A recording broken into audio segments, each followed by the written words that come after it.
తల్లి అయిన మరచునేమో నేను నిన్ను మరువను.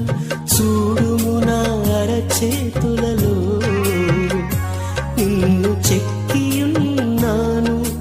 నీ పాదము తొట్టిల్లనీయను నేను. నిన్ను కాపాడువాడు కునుకడు నిదురపోడు అని చెప్పి వాగ్దానం చేసిన యేసయ్యా తల్లిలా లాలించును.